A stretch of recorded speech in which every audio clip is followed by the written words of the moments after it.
So welcome to A Heart-Led Humanity. My name is Carolina Grace, and I would like to invite you to participate in this sacred space where we will be examining what else is possible for the future of humanity when we first live through the filter of our hearts before integrating with our heads. We will be doing that through hosting conversations with existing heart-led pioneers who are already showing us what it is to live on a daily basis, and through our work, if we're called, to live and feel our way to a new, more compassionate future for humanity, and so that we can birth a new way of living on this planet, a new Earth. So today we are very blessed with somebody who epitomizes for me what it is to be a heart-led pioneer, and that is Mary Rodwell. And for those of you who haven't had the privilege of meeting Mary, she is one of those people that when you meet her, you feel like you've known her all your life. She's very warm, she's very welcoming, and you feel immediately at ease. And Mary has started out in the caring professions as a midwife and nurse when she grew up in the UK. And it was from this space that she started then becoming a professional counsellor, encountering families with children who had had some very unusual experiences that upon further investigation, Mary realised were having contact from beings from other worlds. So when Mary then migrated to Australia, her work continued and has done so for decades now. And she's now become considered a foremost professional researcher, writer, and international speaker in this field, investigating this very contentious topic for many people from a scientific, a biological, anthropological, and there must be a few more logicals, Mary, that I haven't mentioned, and spiritual perspective to add greater depth and credibility to her work. She has produced a number of books, and she has created a CERN, which is a support network for families and children who have had this kind of experience. And she is also a co-founder of FREE with the ex-astronaut Dr. Edgar Mitchell.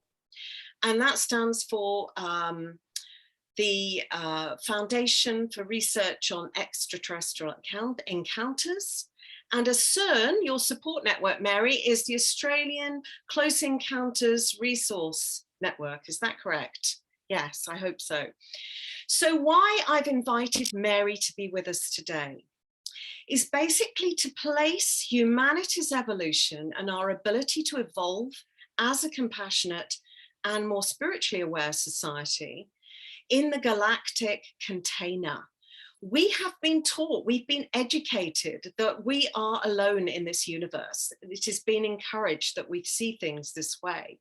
But Mary's experiences and in-depth research is showing that we are being contacted by beings who are wishing for us to evolve, to become the more mature, wise, cosmological cousins of our existing galactic family. So with that, Mary, that's a very, very high overview of your amazing work over decades. And I'm very privileged to have you with me today for this conversation. So welcome. Thank you, Carolina. You've done a really great job. Thank you. It's very gracious of you, Mary. So what would you like to add to your background to provide more context to what's happening here on the planet at the moment in terms of us opening up to receiving information and contact and support from a much broader galactic support network, if we can call it that? Well, Carolina, it's a very interesting way of putting it.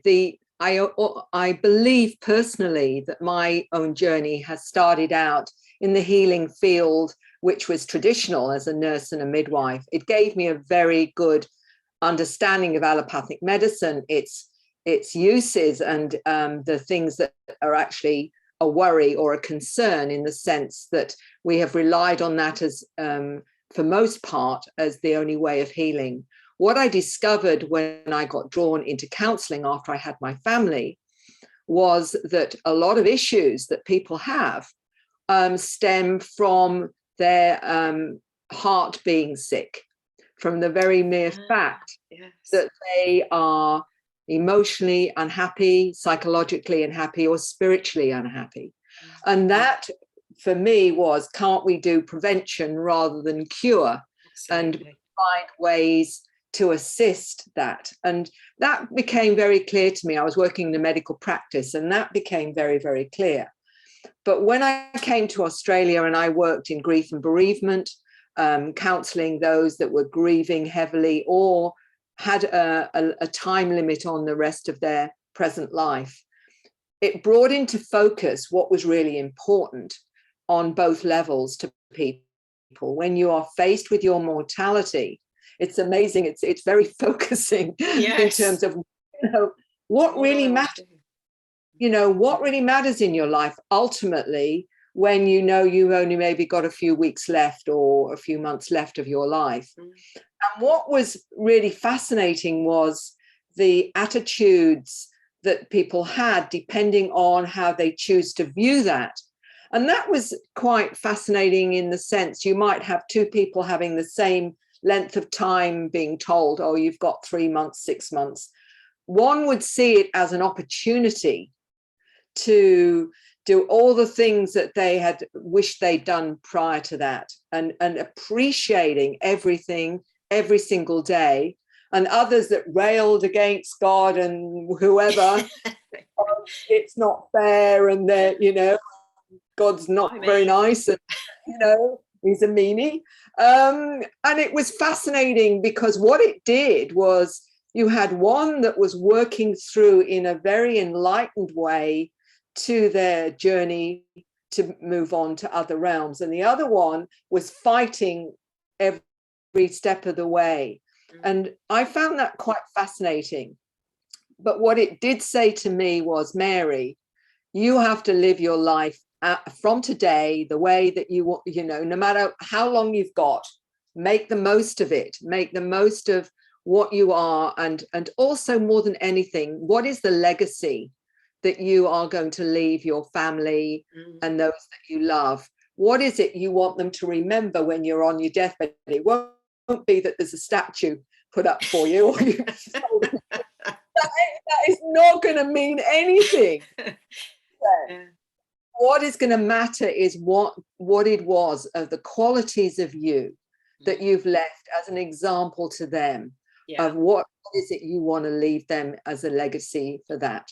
And it was about coming from the heart, coming from knowing we're all connected, we're one of it, we all belong together in the great cosmic soul group. And that really, that was my legacy, in the sense, and that will be my legacy, I hope, that my children live to the fullest, living from that baseline of heart and love and connection to not only each other, but to everything else that is sentient, which is, of course, what we're now discovering, not just that, people are communicating with, and children, adults and children, with animals, with plants, with crystals, but also with multitudes of intelligence in the cosmos. And by saying multitudes, even one family alone that I know of now is actually drawing many different types of beings. But some of them we know are physical, and we know some of them are interdimensional, which means they can be a frequency or an energy or a light being, extra dimensional, and some even visitors from our future. So we have this amazing phenomena of contact, which more and more people now are admitting is part of their life. Yes. And your latest book, called The New Human, talks about how not only have a lot of the families and children that you've been working with who have the contact and then suddenly awaken to their capabilities that maybe they weren't aware of before. These new human children are coming onto the planet with a different form of DNA and also greater capacities, abilities, and they are different and are perceived as such. They don't automatically fit into society in the same way. And I think that's fascinating as well, that we are evolving, maybe without it being known in the greater human context, let alone a cosmological one. So maybe if you could speak to that for a bit, that would be really helpful, because we are evolving whether we like it or not. And more of these unusual gifts are being seen in society, but maybe not recognized, because you talk about the letter people. So yeah, please share with us a little bit about how these amazing new humans are coming in. Well, there's two really important things to know, that even the older models like myself and me who wake up to our abilities. It's just that it's been dormant with the older generations. They've taken longer to be activated, if you like, and connect to that greater reality in themselves. And a lot of that's the programming, and a lot of that is part of the soul journey. What is happening with the new younger generations, they're coming in already activated. Their DNA is already activated. So they are coming in with a memory of past lives, the fact that they are going up on craft with their special friends, what they're being taught on the craft, their abilities, communicating, as I say, with animals, plants, some of them even working with the elements. They have all this naturally activated within them, whereas the rest of us have that ability, but it's been dormant. Yeah. And what I'm seeing now is the activation is coming in not only because the children are of a different frequency, but also we're getting the influences from the planets, from crop circles, from sacred sites. All of these are frequencies that are activating the older models of human, and we're finding many people turning away from materialistic lifestyles, wanting to live more holistically, changing their diet, changing their motivation. Mm-hmm. And what's interesting with the children is the reason that's not being picked up in metaphysical terms, it's picked up as them seeing them as crystal children, indigos, children of light, golden children, rainbow children. In metaphysical terms, they're talking about their energy field. But in mainstream models, often they are diagnosed as a dysfunction, and we're calling them ADHD, Asperger's, some forms of autism, dyslexia, and what have you, because it's not understood in mainstream psychology that this is a new wiring or a new activation of humanity's DNA, that we, that is it, what they're tapping into is their, if you like, their star ancestry. And that's why you get many of them coming out and saying, I think I'm connected to the Pleiades or to Orion or to Andromeda or whatever, because that aspect of their DNA is being activated at this time. Because what I've come to understand, and this is going into the biology of the dormant DNA, is there seems to be at least 12 different inserts of star visitor DNA that is there and is being now activated by these frequencies. And then people are relating to, I feel like I'm from somewhere else. This doesn't feel like home. What am I doing here? But feeling of mission, feeling of needing to be of service in some way, but really struggling with the density of this planet and saying, I don't like it. I don't like it here. And it also, for me, it comes back to this heart activation. And with these new awarenesses and the new children that are being born and the new intelligences that are coming through, they all seem to be filtered through the heart and amplified through the heart, in terms of recognizing that this actually does, it's the new science of the quantum physics, that everything is connected, all is one.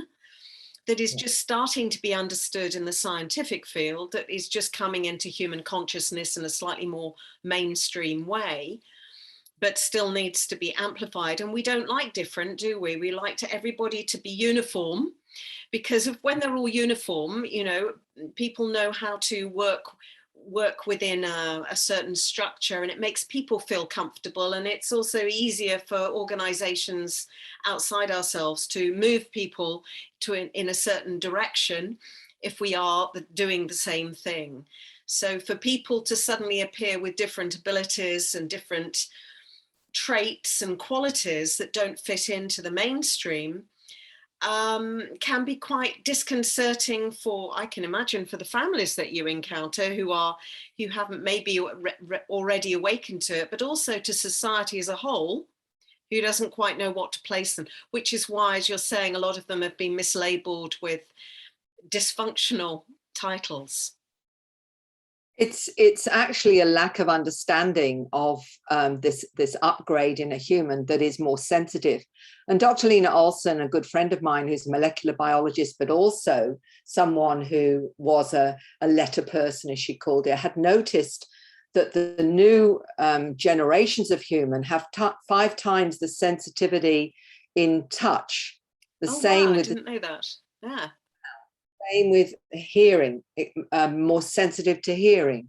And of course, they're seeing a greater spectrum of light. Yes. So their physical senses are also heightened, as well as their multidimensional ones, where they are seeing spirits, they're seeing orbs of light, they may see energy fields, all these kinds of things. And some of them are synesthetic, which by that I mean is that they, you know, for those that don't know the term, it means that you perceive something in a multidimensional way. For example, the letter 5 can be felt, can be seen as a color, can be, you know, or a sound, not just as we would see the letter 5. So that was considered an aberration. But what it really is, I believe, is you actually seeing something in a multidimensional way, so that all your senses get brought in to understand that particular letter, for example.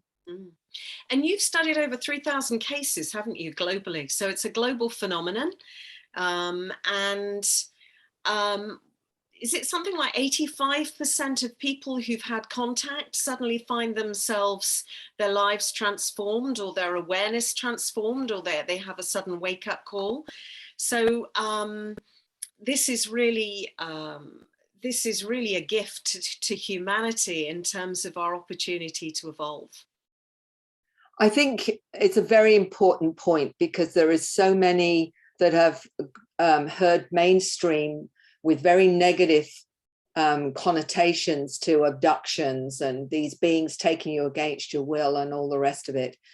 And there is certainly appears to be some that have a self-serving agenda, but primarily out of the 4,300 that we surveyed globally in the Dr. Edgar Mitchell Free Foundation survey, what we discovered ultimately was 85% had a psycho-spiritual transformation. So for anyone who wants to believe that this is negative, I would say to them, well, you're only going to see that this is negative if you don't want people to actually evolve into a high spiritual awareness, because this is what's going on for most of those that are, once they get past the fear, they actually realize that they have been enhanced to understand not only more about themselves, but their connection to these galactic intelligences that we're communicating with, because I believe that's our future, is to ultimately raise our frequency to the point where we become part of the galactic community. And that will be telepathic, because telepathy is part of the awareness and connection we have to many of these intelligences. And it's also about the opportunity for us to become self-determining as divine sovereign beings as well, as part of that galactic community, which means that we have a much greater perception of what's happening around us in the more mundane day-to-day level, 3D as we might call it level. That means that what is unfolding in the world can be perceived in a completely more manipulative, controlling light. And therefore, there are maybe reasons that this information is not being allowed to be circulated more openly, because it undermines a more man-made global objective, which is to suppress the consciousness and the awareness of humans that we are spiritual beings and have galactic heritage. And our DNA has been evolved. We know, don't we, that the DNA has been evolved over time, and you can speak to this more than I can. So maybe you can share a little bit more about how our DNA has been evolved. What I came to understand, and I reference this in The New Human, is there have been many scientists, geneticists, that have admitted that we have DNA that looks like it's been altered and spliced. And Dr. Francis Crick, co-founder of the DNA molecule, was one that wrote about it in Life Itself and was quite convinced we were intelligently designed. There have been other scientists over the years that have spoken about the same thing. What the geneticists did know was we only used about 5 to 10% of our DNA. The rest they considered junk DNA or dormant DNA. But what seems to be happening now is that dormant DNA is actually part of this activation that's going on globally, where parts of that DNA are now being activated. When people say to me, how about the origin of Homo sapiens sapiens, we had Neanderthal man and Cro-Magnon man. Then we had what was called a missing link. And then Homo sapiens sapiens suddenly appeared with twice the brain size and 223, all related to high psychological functioning, in this new species of human. Magically, it suddenly appears, and that's us. Yes. And the thing is, that's been hidden along with a lot of other, I call it the truth embargo. We're given a limited understanding of our origins, who we are.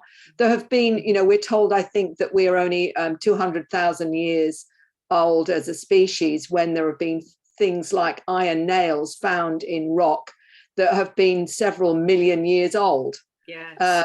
The hidden archaeology by Michael Kriener is a good one for anyone who wants to look into that. So we have been lied to consistently throughout the ages. And there's been reasons in recent years, because of the fact that these beings have landed and some of them have crashed, and the technology is there. And these governments, what we call the deep state, or we call them the shadow government or whatever, know full well that this technology would change our world if we had it.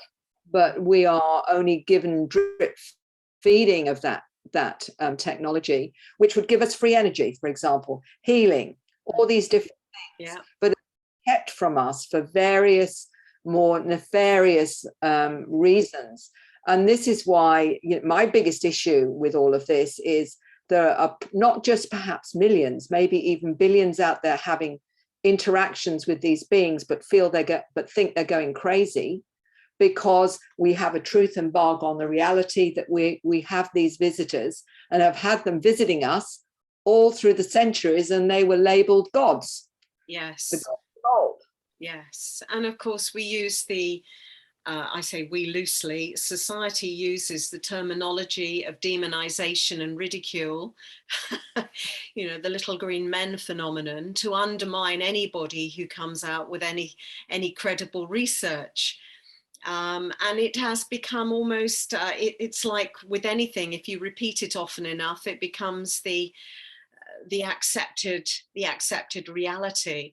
And I found it very heartening that Dr. Paul Hellyer, the ex-Canadian defense minister, wrote his book on the encounters, and how that governments have had interactions with different species over decades who have revealed knowledge and information to them. And I think he noted that at least two, was it species or just beings, had been working with the American government that he knew of.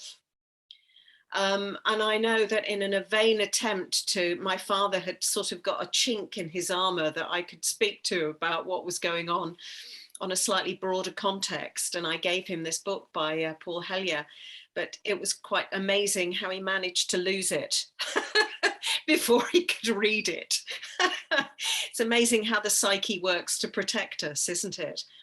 And I also find it fascinating that given the importance of our DNA in terms of discovering and connecting with our divine galactic heritage, that it is also being attacked. It is under attack globally and physiologically and globally, and that our heart too is sidelined and under attack, because our heart is really, for me, is kind of like a divine portal to the cosmos, through which we have access to all this knowledge, and I call it our inner GPS, our own navigation system, inner navigation system.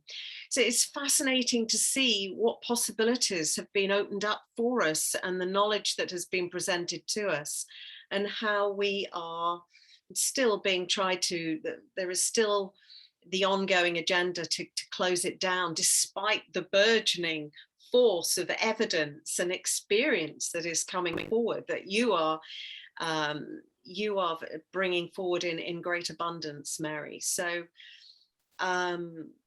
yes, I think it's almost like a wave that is growing momentum and becoming more tidal, that is an unstoppable force, really. I agree. And what I think has been quite incredible in my own work, where I have seen for myself, you know, the numbers of people now that contact me because they're having some form of activation or awakening, particularly, interestingly, some of them around 2012. So something definitely did happen energetically, for sure, in terms of frequency, saying I went and, you know, a 6-figure salary, you know, corporate and what have you. Now I'm in a caravan. Tending the land.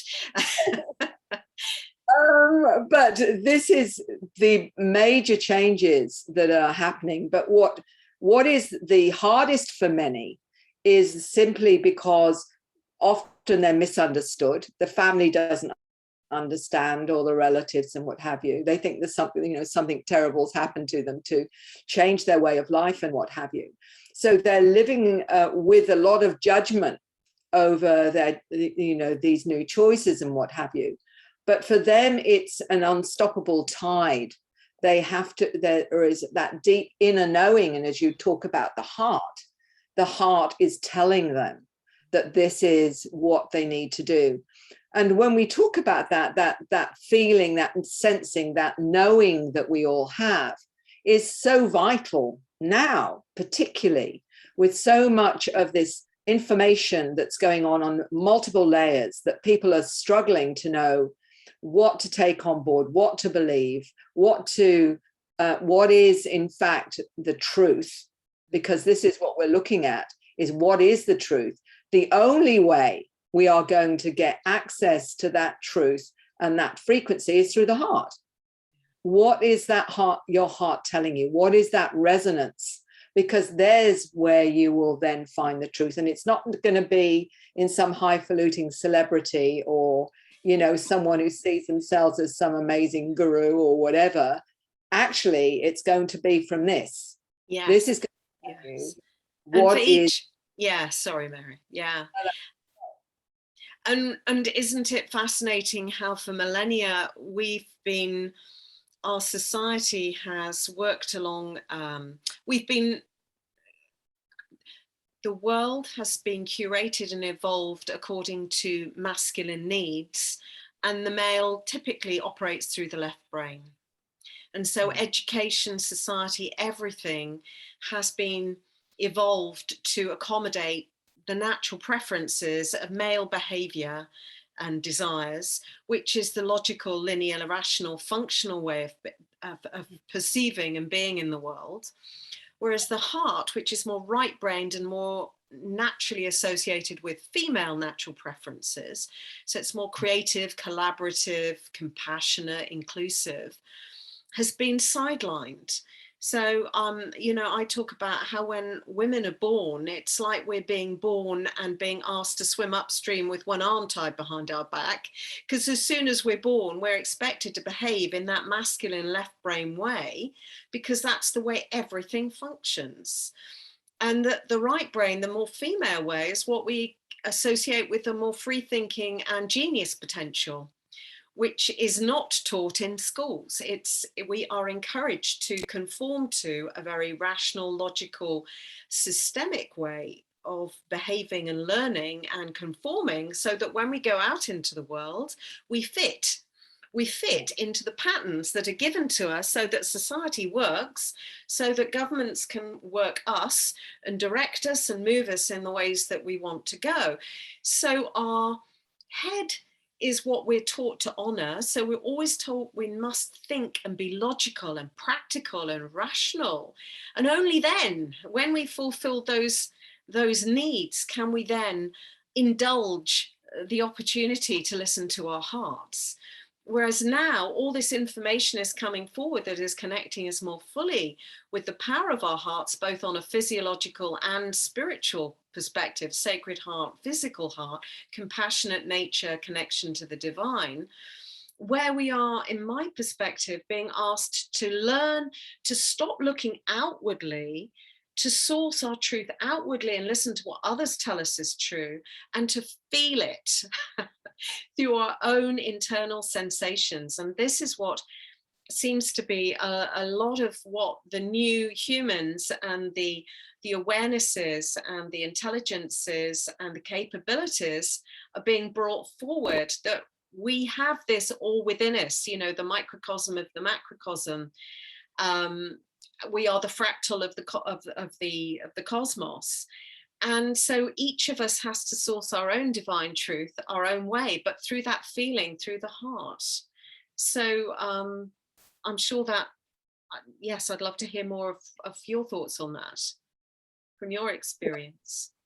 Well, I agree with you totally, in the sense that all our, in the Western mindset anyway, or Western model of reality, is all about left brain thinking. It's all about rational thinking, logical thinking, analysis, and whatever. And we are programmed to honor that right up to higher education. It's all about the left brain side given credibility for being what we need to know about our world. What it does do is shut down more and more our intuitive, sensing, knowing, feeling side of ourselves, which is tapped into our multidimensional connection to the hologram, or to our to all that is, whatever you want to give that name, whether it's scientifically a hologram, a quantum hologram, or whatever name you want to give consciousness. That is completely ignored as not valid. So you have a sense this is going to work, or whatever. Good luck with that. It's derided and it's mocked, because behind the scenes, this is exactly how the Western mindset wants this to be, is that you're trapped into this limited 3D reality. What's fascinating with the new humans, the new ones coming in, they're harder to program because they're wired differently. And what do we do with ADHD? Because they're operating in a higher frequency, we dose them up with Ritalin to slow them down so they can be programmed. What's happening now is people are realizing that they've been going around with one eye closed. And we were never meant to just operate with our left brain logical side. We were meant to operate in harmony with our multidimensional self, which creates the grounding with the 3D, but the multidimensional all in alignment, so that you can move in harmony with both, depending on what is needed.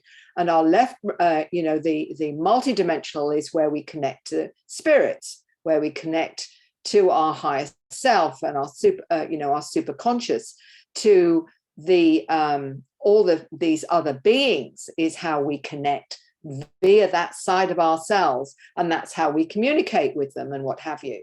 And that's the same place that you go to when you just have this spark of inspiration.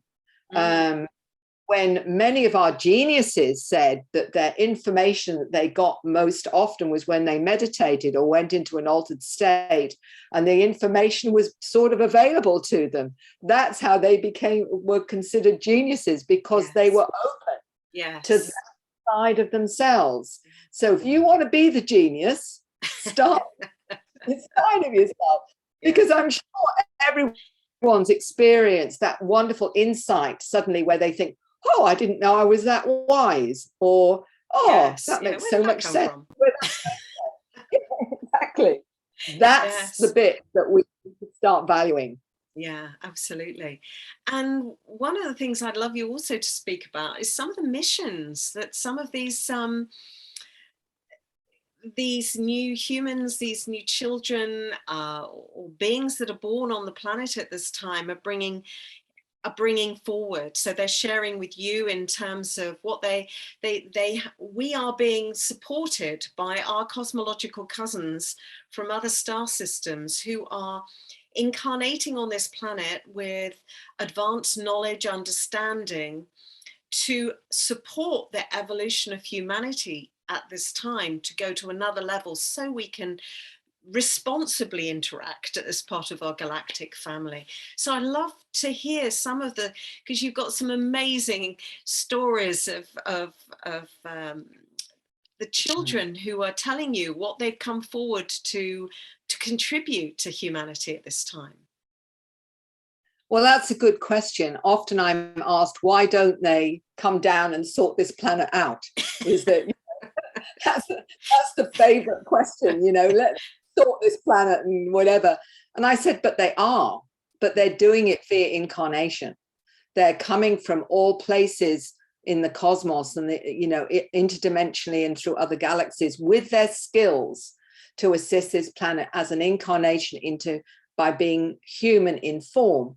When you get a child, and one I mentioned is a 10-year-old that explained that he came from a planet, he was a blue being. He's incarnated his first time on planet Earth. He is a center seed where he connects to the center of the planet, and he is going to help with all the pollution on this planet, for example. That's his mission, that's his role.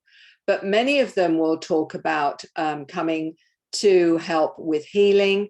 We're getting many empaths coming from various planetary systems that have the ability to work with energy, not only working with healing ourselves, humans, but healing the planet, but also healing, animals and plants, all right across the board.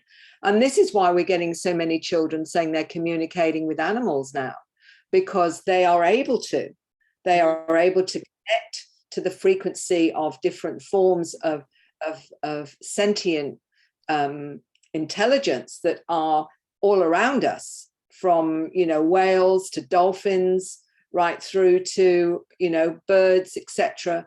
And people find that quite incredible. But I'm hearing stories from what I would call very credible professionals that are actually finding themselves doing this, including a veterinary surgeon that is now communicating with pets to their owners, not only the ones that are alive, but the ones that have passed on. And it's normal to her. This is what she does. And she's one of many, many now. And the children, I remember an 8-year-old explaining to me that his ancestors are the mantis beings, and that when he dies, he's going back to being a mantis, but he communicates with animals. And he said, and my job is to get people to understand that they have to treat them with respect.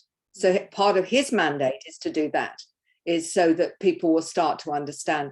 And that's just a minute portion of some of the stories that I've had from these children. And I just find it so comforting, Mary, because we are from birth told that we are alone. We are here in this bubble of a planet, and that,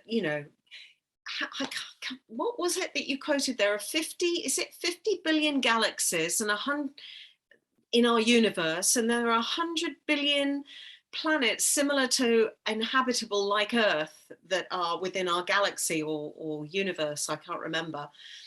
But I mean, it's just mind-blowing. And that we have been brought up to believe that we are alone, you know, there's just, you know, humans as intelligent beings. I mean, even as a child, you know, to me, this, we just know, don't we? We just know as children, and then it's sort of educated out of us. Don't be stupid. So I find it just so comforting that there are those beyond our knowledge that are supporting us in many ways to evolve, to become aware, to know that we are more than what we've been sold as our potential, and that in many different ways we are being supported, whether we're consciously aware of it or not. And I just find it very reassuring, even more so at this particularly turbulent time, which I understand as being a kind of a pivotal choice point for humanity in terms of where we choose to go, whether we go along a natural organic ascension path, evolutionary path, or whether we choose the path that's being promoted and sold to us, you know, through embracing all that's artificial, synthetic, technological. And so we put technology ahead of humanity instead of saying, well, humanity should be ahead of technology and leveraging it for our benefit. I don't know if there's anything that you'd like to speak to on that. Well, it seems that this is a parallel to what happened in Atlantis when they were faced with evolving more spiritually and actually having these abilities, which they're promoting that you need technology for, when in fact we can have all of that without the technology.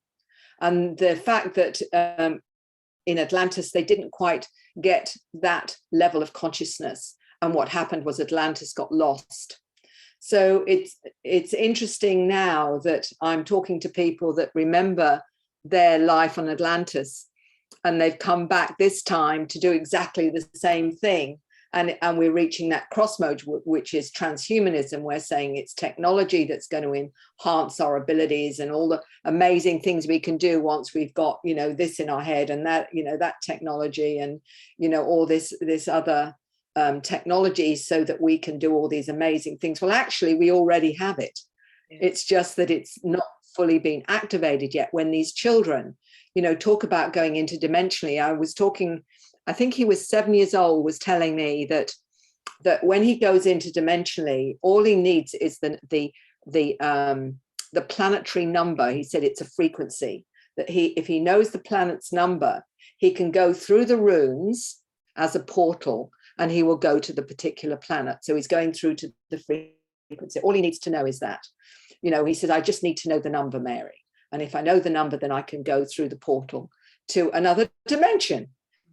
Now, this is a 7-year-old explaining how his consciousness can travel to another planet. I don't think we've got the technology yet to do that, but within us. Yes.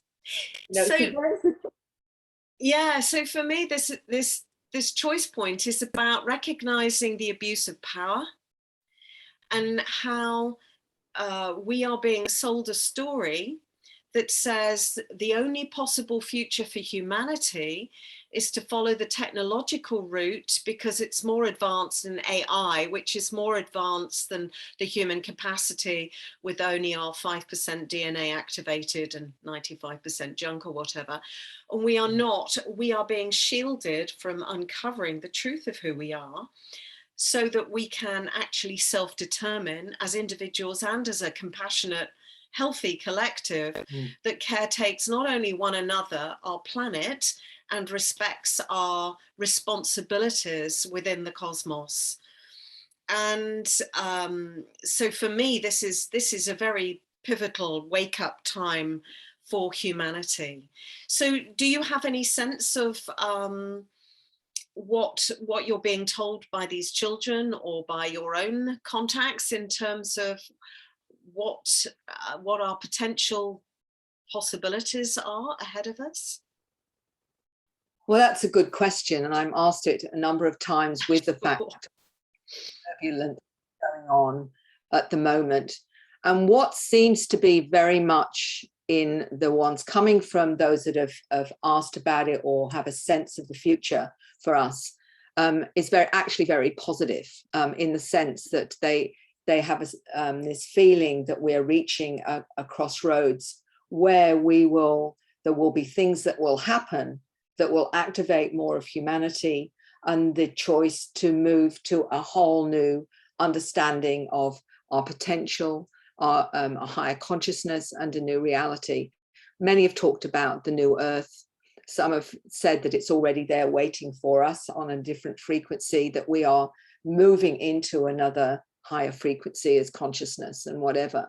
One of the things that I think we have to accept, though, that not all souls will want to do that. Some are going to continue to live in a 3D reality for this incarnation because that's what their soul choice is. And there'll be those that say, no, now I'm ready to ascend into this other reality. But it seems to be pretty close, this shift, whatever it is. Some talk about the event. But certainly I would like to add an interesting account of a healer that got in touch with me from the UK, believe it or not, who had nothing to do with ETs at the time, but did a lot of work energetically with different individuals. And she had this particular drug. I won't go into any more of that, other to say that she wasn't well after this drug. And this healer tried, and because she was ill, this healer was trying to use her own source to heal it. And she said, no matter what I did, I couldn't move it. I couldn't change what was going on. And she said, but the next thing I'm seeing is this strange alien being standing next to me, taking me and this person up onto the spacecraft. They did some healing technology with this woman who'd had the drug and were brought back down again. 3 days later, that woman is well and eating normally, but the healer is traumatized because she never. I'm not used to seeing aliens. You know what I'm doing here. But she said, have you heard of anything else? And you know how it is.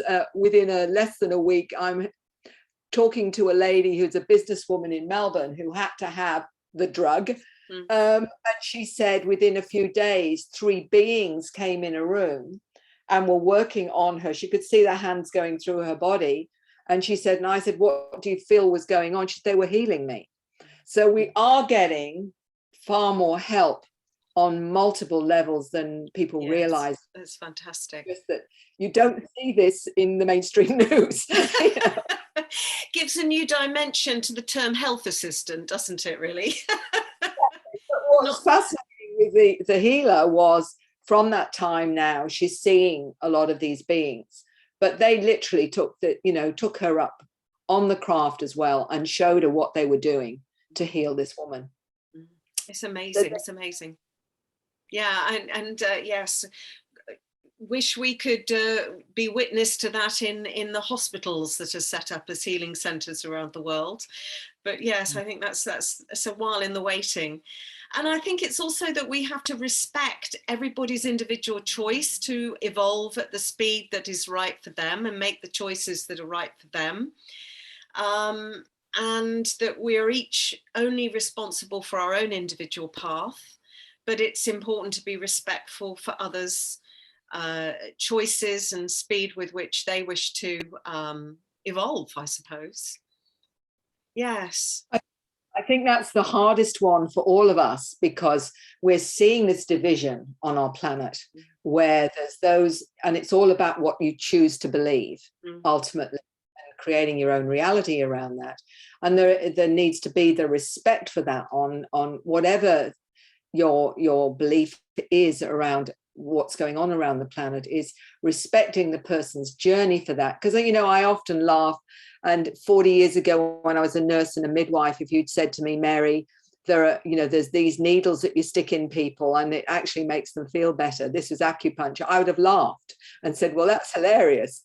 And probably said, my daughter does acupuncture. I mean, and doctors do acupuncture 40 years later. I have absolutely no problem with that. So I look at my own journey and my belief system, when I was in my 20s, in fact, if you'd said in my 20s that one day I'd be traveling the world talking about aliens, I'd have probably sent you to the nearest psychiatrist. So, things have changed. Fortunately, things are evolving. And I think that comes back to keeping our hearts open. Compassion for those who choose differently, compassion for ourselves, compassion for the general environment. And at the moment, we need more and more of it.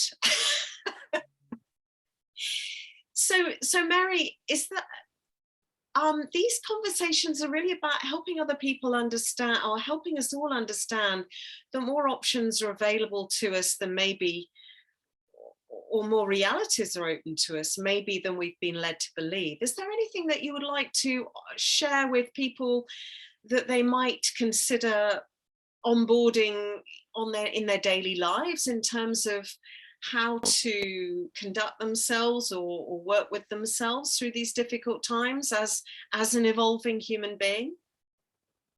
I think the most important thing is to trust that you've come here on this planet at this time for a reason, and that your soul self made sure that you had all the tools you need to go through this life in the way that you were meant to. And it is about trusting that part of you that knows, they call it, that inner wisdom, that higher self, your super conscious, whatever name you want to give that knowing and awareness. And it's about being connected to that each day, no matter what goes on around you. Ultimately, it's happening for a reason. It's happening because your soul has invited it to for you to experience it. And you have a choice. When people say to me, where's the free will in all of this? And I said, well, the free will comes more from the fact that your soul has created this environment for you to experience. You have a choice. You can either choose to see it as a learning and growth, or you can choose to be the victim. There's your choice. Yes. But to me, that's how I've always seen free will, is the choice to how you choose to perceive your challenges and your experience. Absolutely. So Mary, on those extremely good, excellent words of wisdom, I really want to thank you for participating in this conversation today. And thank you so much for the amazing work that you're bringing to the world that's grounded in science as well as the metaphysical perspective. Because we need both. We need the heart, we need the head, we need the right brain, the left brain, and the multidimensional cells. And for all those who haven't yet read Mary's book, The New Human, be prepared to be blown away, as I was in the last chapter, when there's a certain gentleman talking about his multidimensional experiences. And I probably needed a week's holiday after reading that. It was just so mind-blowing. But thank you, Mary, for joining me today. Is there anything, any future events coming up that you'd like to share with the audience, or anything in specific that you feel would be valuable for them to know? Well, only that I do put on Facebook all my future events. One is coming up in the next week, is Portal to Ascension. What I try to do with my work is it's a combination of what we call, the ufology spiritual side in combination, to explain it from not just one tangible nuts and bolts, but to embrace the whole phenomena, which really is about human consciousness. And all I can say is, if something challenges you, if part of you struggles to take on board new information, whether it's different timelines, parallel universes, or whatever it is, ask yourself, why does it challenge you? And why are you afraid of it? Because maybe that's just what you should be looking at and your soul is guiding you to. Absolutely perfect. Thank you so much, Mary. So for those of you watching, thank you for being with us today. If you'd like to hear more about future conversations, please hit the subscribe button, and please feel free to comment with what you're taking away from our conversation today. And I'm sending you all so much love. Thank you very much, Mary. Look forward to speaking with you again soon.